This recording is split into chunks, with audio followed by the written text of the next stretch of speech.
Et salut à tous, c'est Kevin, on se retrouve aujourd'hui pour un nouvel épisode d'analyse crypto, et une semaine après la vidéo précédente, tout simplement parce qu'on attendait qu'il se passe des choses sur le marché par rapport à ce qu'on s'est dit la semaine dernière, enfin il y a maintenant une semaine, euh, et donc c'est pour ça que j'ai laissé passer le temps, j'ai pas envie de faire des vidéos où je vais pas vous apporter de valeur, par contre les vidéos où je vous apporte de la valeur, je les prépare et j'attends justement le bon moment pour les sortir. Donc là, par rapport à ce qui s'est passé sur le marché, que ce soit sur BTC, le S&P 500, le dollar, le XRP et ETH, eh bien on va parler de pas mal de choses intéressantes, et en plus de ça, je vais vous dévoiler le contenu que j'ai décidé d'offrir à une partie de la communauté. Il y en a une autre qui est réservée à mes clients que j'accompagne en individuel, donc si ça vous intéresse d'ailleurs d'être accompagné pour vous approcher du trading, de l'investissement de manière plus professionnelle, et ben n'hésitez pas à prendre rendez-vous. Le lien est dans la description, vous prenez directement rendez-vous avec moi, vous recevrez un lien pour une visioconf, donc pour un Google Meet, et on pourra échanger ensemble pendant 30 minutes, 1 heure, pour voir si on se correspond mutuellement. Donc restez bien jusqu'à la fin, parce qu'à la fin, je vais vous montrer justement quel est le contenu que je vais pouvoir vous offrir dans les prochains jours, prochaines semaines, par rapport à ce que je suis en train de préparer. Alors, on est parti directement sur l'analyse crypto. Alors, déjà, ce qui est important de retenir, et on en a parlé plusieurs fois, c'est qu'il faut bien faire une différence entre l'analyse weekly et l'analyse daily. L'analyse weekly, c'est la tendance dans laquelle on est et le cycle dans lequel on est. Typiquement, tout ceci, en weekly, c'était baissier. Et à l'intérieur de ça, si on zoome par exemple dans cette période en daily, on pouvait avoir quelque chose de bullish en daily par là, mais ça ne remettait pas en cause le fait que la tendance était baissière. Et là, en fait, c'est la même chose, c'est-à-dire qu'en weekly, aujourd'hui, on est toujours dans une tendance qui est haussière. Attention, pourquoi ? Parce qu'on est quand même en train de créer de la divergence pour l'instant, ou en tout cas, il faut que le cours reparte à la hausse, sinon on va avoir du mal et on va créer de la divergence entre là et là, puisque pour l'instant le cours est plus bas en weekly que le MACD est plus bas en weekly entre maintenant et avant, alors que le cours, lui, est en train de monter. Donc il va falloir dépasser ça en weekly, mais on est vraiment plus très loin, donc il nous faut globalement une belle semaine dans le vert pour que ce soit dépassé, pour qu'on continue de monter. Maintenant, attention pourquoi ? Parce qu'actuellement, nous sommes très proches d'une résistance potentielle pour ce mini rallye haussier. Pourquoi ? Parce qu'en weekly, on a déterminé, alors je vais vous montrer ce qu'on a déterminé. Premièrement, on a déterminé les points jaunes qu'on a ici, les traits jaunes ici et les traits jaunes là. Le trait ici, ça représente les 0,61 du mouvement intermédiaire, c'est-à-dire entre ce mouvement, entre cette baisse qui a démarré du 21 mars 2022 jusque tout en bas. Si on retrace de 0,61,8%, enfin de 61,8% cette baisse, donc c'est-à-dire qu'on remonte de 61,8%, ça nous ramène ici. Maintenant, si on prend le Fibonacci du grand mouvement, en prenant du 8 novembre 2021 jusqu'en bas, et qu'on retrace de 0,38, c'est-à-dire 38,2%, voilà où est-ce qu'on se situe juste ici, donc aux 35 900 $. Et si c'est 0,68, c'est 35 300. Donc globalement, on voit qu'il y a une belle zone de convergence, une très grosse zone de convergence entre ces deux points. Donc globalement, qu'on aurait une belle zone ici de vente entre ces deux bornes, là-dedans. Et donc on va mettre ça en rouge, et on peut marquer ici reload zone moyen terme plus premier arrêt long terme. Donc belle zone de convergence entre les 35 300 et les 36 000 $, 35 300 $ et les 36 000 $, voilà. Zone de profit. Zone de prise de profit. Voilà. Et donc ça, c'est important à noter. Reload zone, moyen terme et premier arrêt long terme, donc belle zone de convergence entre les 35 300 et les 36 000 $. Donc voilà globalement ce qu'on a ici, ça représente bien 0,61,8 du mouvement moyen et du grand mouvement. Donc on voit qu'on n'est plus très loin. Maintenant, pourquoi est-ce que ça bute ? En weekly, on pourrait se dire, il n'y a pas de raison que ça bute. En fait, tout simplement parce que, on va le voir ici, mais là, on a eu une zone de convergence ici, on a une zone de travail ici, on a une zone de travail ici, on a une zone de travail ici. Donc ça c'est des zones qui ont été travaillées. Et également ici, avec ces mèches-là. Peut-être un peu plus haut, comme ceci. Mais du coup, c'est des zones qui ont été travaillées. Et donc forcément, quand on vient au contact de ça, ben on a du mal à passer. On a du mal. Maintenant, ce que l'on ne veut pas voir dans les prochains jours, prochaines semaines, c'est une bougie qui fait un point haut, une sorte de bougie d'indication comme ça, et derrière une bougie de règlement baissière. Dans ce cas-là, ce sera très négatif, et on pourrait arrêter le bull run de manière très précipitée. Mais c'est sûr que quand on voit par contre une bougie basse comme ça, avec une bougie en marteau ici, et derrière une explosion à la hausse, une grosse bougie de ravalement haussière, bon ça c'est extrêmement positif. Simplement on a chassé la liquidité suite à ce canal, on en avait parlé, je l'avais dit le matin même, quand on avait commencé à casser, j'avais dit attention en daily on a cassé, donc objectif retourner dans le rectangle vert ici. C'est ce qu'on a fait, on a retracé derrière, on a rebondi, parfait. Donc c'est quand même aussi en weekly. Maintenant, les raisons pour lesquelles on a du mal à monter, je viens de vous le dire, mais on va passer en daily pour que ce soit plus clair, c'est qu'on a cette zone à travailler, donc que l'on doit réussir à casser. On a également cette zone et cette zone. Donc en fait, on voit ici qu'il y a du travail sur ce niveau. Sur le niveau des, globalement, entre les 28 800, donc 28 900, et jusqu'aux 34 000. Donc en fait, jusqu'aux même 35-36 000 $. Donc jusqu'à notre dernière zone, enfin sur notre grande zone de profit, on a du boulot. En plus de ça, n'oubliez pas que nous sommes déjà dans la semaine du 27 mars. Nous sommes le 30 mars. Dans 2 jours, on est en avril. Dans 1 mois, on est en mai. Et ce que je voudrais vous rappeler, c'est ce qui est noté en haut ici, que je vais mettre en un peu plus gros là. Buy when it snows, sell in May and go away. Ça veut dire acheter quand il neige, vendez en mai et cassez-vous. Pourquoi ? Parce qu'on a une cyclicité de marché qui fait que la reprise se fait généralement en septembre, octobre, et donc septembre, octobre, novembre, décembre, on va faire chuter les prix pour ensuite pouvoir acheter massivement. La saison, elle se termine quand ? Eh bien, elle se termine vers mai. Pourquoi ? Parce qu'après, on a juin, juillet, août qui représentent les vacances, et donc tous les traders et les institutions ont envie de partir en vacances à ce moment-là. Et donc simplement que, si elles ont envie de partir en vacances, elles vont tout vendre avant de partir en vacances. Et donc c'est à ce moment-là que le marché peut brutalement se stopper. Donc on a quand même cette cyclicité qui est importante. Maintenant, ça veut pas tout dire, mais attention, si on voit d'ici là quelque chose qui s'essouffle ici, avec quelque chose comme ça, et qu'on a du mal à monter, et qu'on diverge entre le cours ici et le MACD, qui ferait quelque chose comme ça, dans ce cas-là, ce serait négatif, et en daily, on aurait des indications également. Donc n'hésitez pas à vous abonner pour ne rien rater, parce que dans les prochaines semaines, on peut avoir des indications extrêmement pertinentes pour cette fin de mini-rallye haussier, à moins qu'à l'inverse, on ait un signal beaucoup plus bullish, et que tout s'accélère à la hausse. Donc voilà ce qu'on peut voir sur BTC en weekly. Maintenant, en daily, on voit qu'on attaque ces zones-là, donc c'est normal que l'on galère.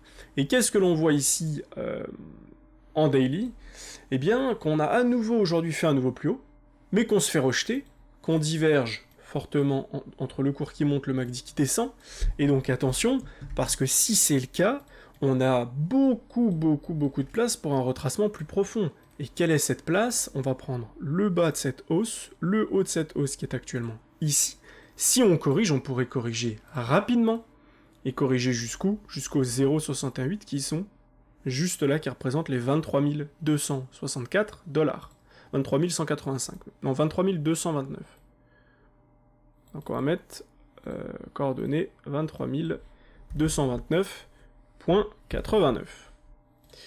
Voilà la zone des 0,618 qui est juste là.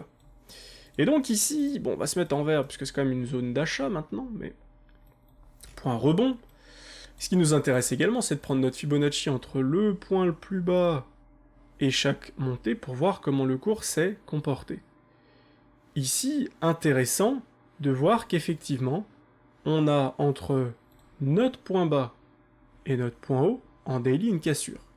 Et que si on se met en weekly, on a un sauvetage, comme d'habitude. Car en weekly, si on prend le point bas, le point haut de notre mouvement haussier, si on casse les 0,382, on considère que le mouvement haussier est arrêté est plus que mis en pause, et complètement abandonné, ou en tout cas stoppé.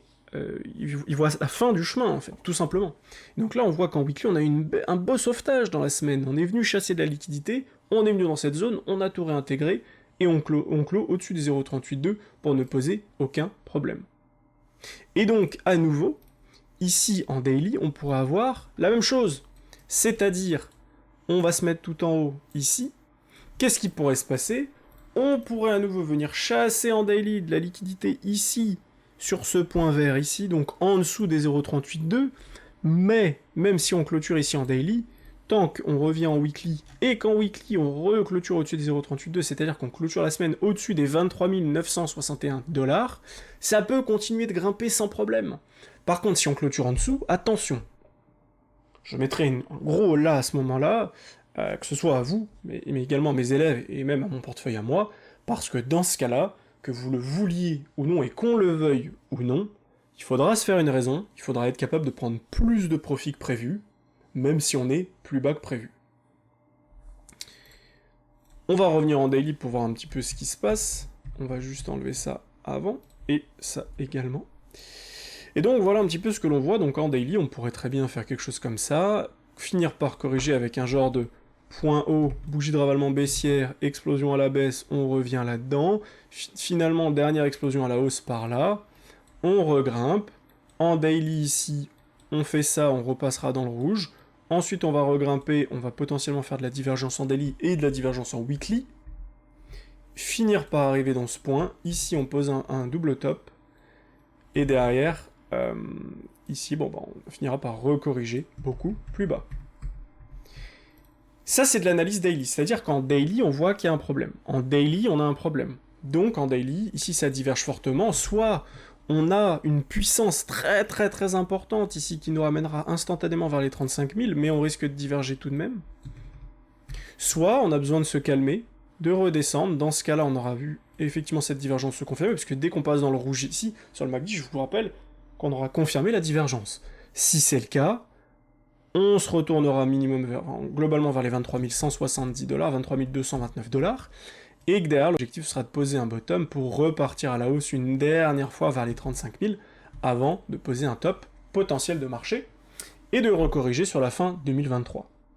Maintenant, concernant le S&P, on va avancer rapidement maintenant sur le S&P, le dollar, voir rapidement sur l'XRP ce qui s'est passé, et ensuite je vous parlerai de ce que j'ai décidé de vous offrir en partie, et ce que j'ai décidé de conserver pour mes clients, parce que c'est des choses qu'ils m'ont demandé, que j'ai mis du temps à faire, parce que ça prend du temps à faire par rapport aux autres choses que j'ai à faire, et puis voilà, tout simplement. Donc on va regarder ça ensemble. Alors, le S&P.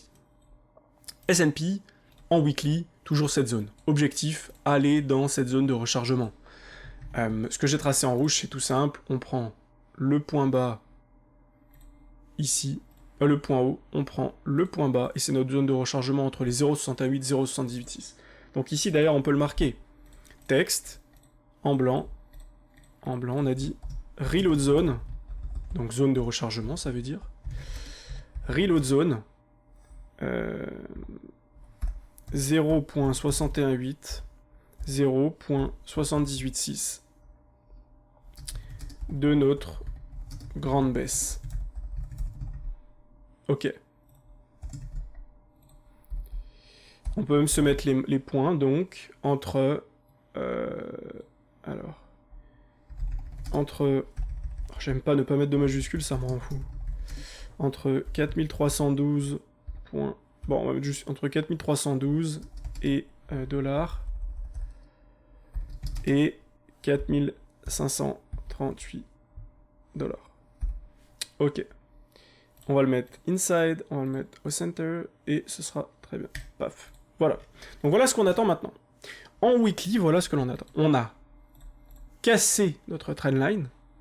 On est passé de l'autre côté, donc. On n'a pas réussi ici, on a fait un gros M, on n'a pas réussi à faire un W. Par contre, maintenant, ce que l'on veut, c'est réussir à poser une structure comme ça pour faire des W et revenir jusqu'ici pour enfin poser à nouveau des M et repartir peut-être plus bas.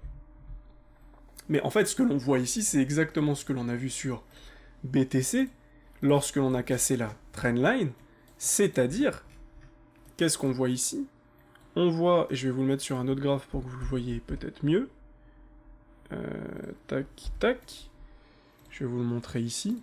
Et donc, qu'est-ce que l'on voit sur BTC? On prend ça, on casse la trendline, et on n'arrive pas, et on crée un M. Et ici, sur le S&P, c'est la même chose. On casse la trendline, on casse cette trendline, et ici, on fait un W. Là, on a une belle structure. Par contre, derrière, paf, on recrée un M et on reva plus bas. Donc en fait, ici, ce que l'on peut voir, c'est une belle cassure avec un beau W. Par contre, derrière, on vient retester à court terme ici, retester cette trendline, et on voit qu'on s'en extrait à la hausse pour le moment. Avec un point bas, bougie dramalement haussière, c'est bien en weekly, c'est très positif. En daily également, point bas, bougie dramalement haussière. Donc c'est vraiment vraiment bon. Je trouve sur le S&P pour maintenant aller plus haut. On va regarder quand même sur le weekly. Je pense que le weekly, on peut avoir de la problématique. C'est ce qu'on avait vu là. Entre ce point et ce point, ça divergeait. Et finalement, on est revenu tester. Qu'est-ce qu'on est revenu tester? Bah, tout simplement, on était revenu tester ce point ici. Ok, ensuite, on va retester ça et on regarde. Ok, on est venu beaucoup plus bas. Et en weekly, ce qui nous intéresse, c'est de voir que, bah, effectivement, sur le S&P, là où la première fois, on est venu casser les 0,382 et on a rebondi fortement, ici, qu'est-ce qui s'est passé? On a cassé les 0,382 sur 1-2 semaines et on a rebondi fortement aussi. Donc on est en train de faire exactement le même pattern. Entre là et là. Et qu'on est en train d'essayer de reprendre de la force ici, mais qu'il va falloir confirmer. Et pour confirmer, il nous faut une dernière agressivité, une dernière accélération haussière, parce que pour l'instant, ça nous manque. Et tant que ça nous manque, ben, on va pouvoir peut-être attendre encore et encore et encore, pour voir le S&P se retrouver entre les 4300 et les 4500 dollars. Enfin, le dollar, lui, n'est pas bon. Et c'était facile à voir. Sur le dollar, ici, on a enchaîné depuis cette grande hausse, ici, depuis ce point bas, bougie de ravalement haussière, on a enchaîné les divergences jusqu'à se rapprocher fortement ici du rouge, point haut, bougie d'indécision, bougie de ravalement baissière, à deux doigts de faire une divergence, enfin on est en divergence potentielle, on passe en rouge, on officialise la divergence, derrière le marché se pète la gueule complètement et fait que baisser. Donc bon, maintenant il y a deux solutions pour le dollar. Soit il arrive à nous poser ce double bottom, soit il va aller plus bas. Honnêtement, la target que l'on attendait, c'est les 0,68. Je les ai notés ici depuis très longtemps, donc c'est la target qu'on attend pour le dollar, c'est 98,896. Voilà ce qu'on attend pour le dollar, ce qui peut permettre, si le dollar fait encore un moins 3, moins 4%, au BTC, au S&P 500, de bien se reprendre, et puis là, bon bah, de pump, quoi, d'y aller.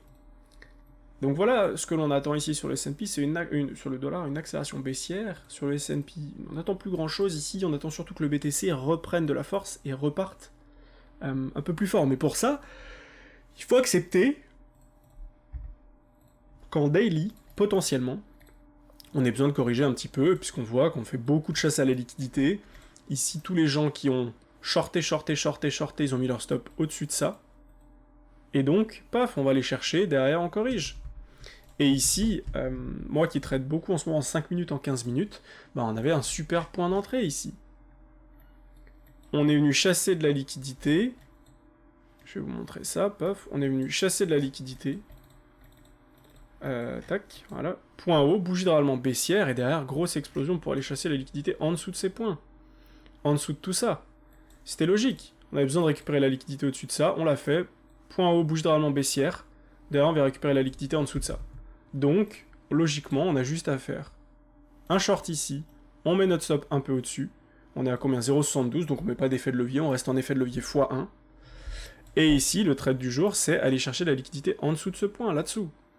Et donc, bah, aller chercher la liquidité, c'est ici, ça fait 4,12 de ratio, ce qui est colossal, ce qui nous fait gagner 3% de gain en que dalle de temps. De 4h40 à 5h10, donc ça va vraiment très très vite. Donc voilà le short setup qu'on va chercher, tout simplement, et ensuite une fois qu'on a ça, tous les petits mouvements qu'on a dans ce grand mouvement, ça va être simplement des mouvements de retracement, on va simplement aller chercher des légers retracements, des légers Fibonacci, on va tracer, par exemple, je sais pas, on va tracer des choses comme ça, tac, ensuite là-dedans, on va zoomer. Ensuite, en zoomant, on va regarder où est-ce qu'on rentre. Par exemple, on va rentrer ici, on va mettre notre stop juste au-dessus, ce qui fait 0,20, pour un gain potentiel entre ça et ça. Donc, ici, ce qui nous fait 1 de ratio, donc ce qui est très très bon, ça nous va très très bien. Ceux qui comprennent pas que le risk-reward n'a pas besoin d'être à 2 ou à 3 pour être largement gagnant, n'hésitez pas encore une fois à prendre rendez-vous et à vous renseigner, parce que beaucoup de gens sur YouTube disent n'importe quoi à ce sujet, malheureusement, parce qu'ils veulent juste vous... En fait, je pense qu'ils n'ont pas traité l'information correctement. C'est-à-dire que le risk-reward, vous avez juste besoin... si vous prenez des risk-reward de 1, vous avez juste besoin d'être gagnant globalement 60% du temps pour être rentable. Si vous êtes gagnant 50% du temps, avec un risk-reward de 1, quand vous allez gagner, mais quand vous allez perdre ce que vous avez gagné. Donc vous allez être à break-even, vous allez rien gagner, rien perdre. Si vous êtes à 60% de win rate, et en fait le win rate correspond au setup et à la stratégie que vous mettez en place. Aux différentes stratégies que vous allez mettre en place. Avec la stratégie que moi j'ai mis en place, que j'utilise et que mes élèves utilisent, j'ai à peu près entre 70 et 80% de win rate, suivant les time frames. Mais donc je sais que un risk-reward qui est à 1 est largement suffisant, parce que si les fois où je gagne, si je gagne 7 fois et que je perds 7 fois, je gagne 7 et je perds 3, c'est facile de dire que du coup, j'ai gagné 4, quoi. J'ai gagné 7, moins les 3 perdus, donc ça me fait 4 de gains. Et ça, c'est minimum. Pourquoi c'est minimum? Parce que les pertes, on les calcule pour être à 1% de perte maximale pour 1% de gain, mais que parfois on a 1% de perte pour beaucoup plus de gains. Comme par exemple, juste avant, ce que je vous ai montré ici, où on avait typiquement un risk-reward beaucoup plus important, puisque quand on va rentrer ici, quand on va mettre notre stop là, et qu'on va prendre nos profits juste en dessous de ça, donc ce qui nous fait un risk-reward globalement de 3,83, on avait même un peu plus, mais... Ah oui, parce que c'était là. Ok, c'est juste ici. Donc on va se mettre juste en dessous, ce qui nous fait 4,15 de ratio. Donc quand on perd 0,71 de profit, de bénéfice, enfin quand on perd 0,71 de capital, on gagne 3% de capital, ce qui est monstrueux en fait. Donc bref, ceux qui veulent en savoir plus et qui veulent se former au trading, n'hésitez pas à prendre rendez-vous, encore une fois. Et donc voilà ce genre de setup qu'on va chercher. Maintenant, y a pas grand chose de plus à dire sur BTC en fait. La seule chose, c'est effectivement, à court terme, on a peut-être besoin d'un retracement, mais ça ne remet pas en cause qu'en weekly, c'est bullish. Et même si demain on fait ça, enfin en tout cas, qu'on descend, ça ne changera pas qu'en weekly, on peut rester bullish et on peut continuer d'aller aux 35 000.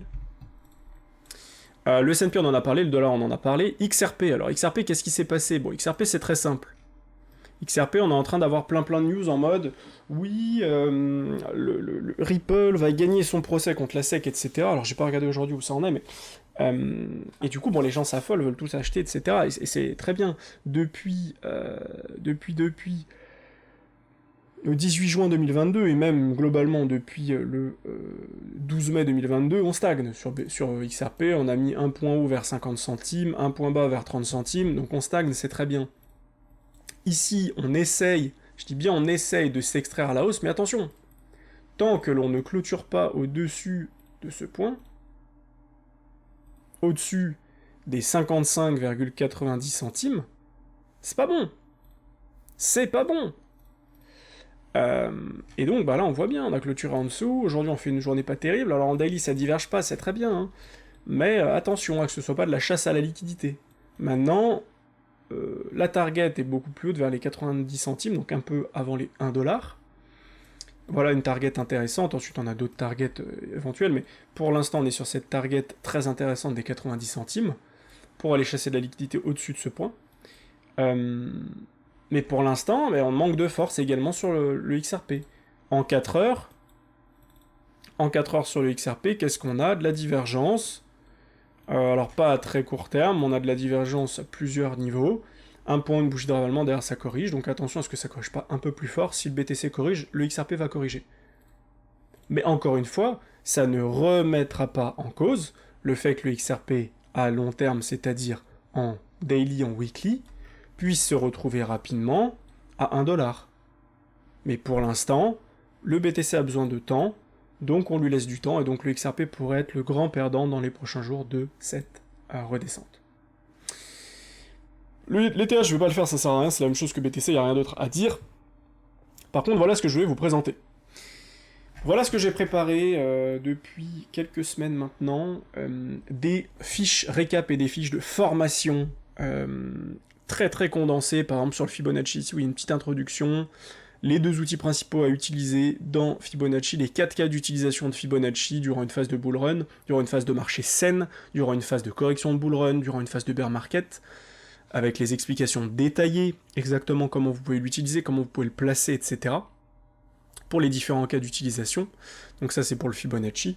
J'ai également fait la même chose pour les divergences, vous expliquer qu'est-ce qu'une divergence, encore une fois une introduction, bien choisir sa time frame, l'analyse multi-time frame, un exemple de divergence baissière, un exemple d'absence de divergence, un exemple de divergence haussière, un exemple d'absence de divergence haussière. J'ai également fait la même chose sur par exemple la cyclicité de marché.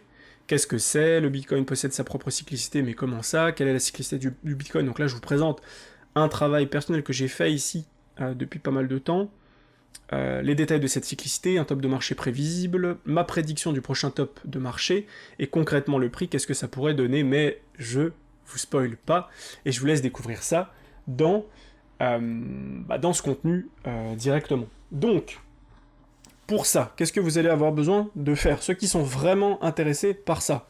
Il y a 2 choses. Déjà, il y a toute une partie que je vais garder pour mes clients, et une partie parce que tout ce que vous avez vu là, chaque PDF que je vous ai montré ici, sera accompagné d'une vidéo d'explication de ma part. Cette vidéo ne sera offerte qu'aux clients, qu'aux personnes que j'accompagne simplement qui se forment au trading et à l'investissement professionnel.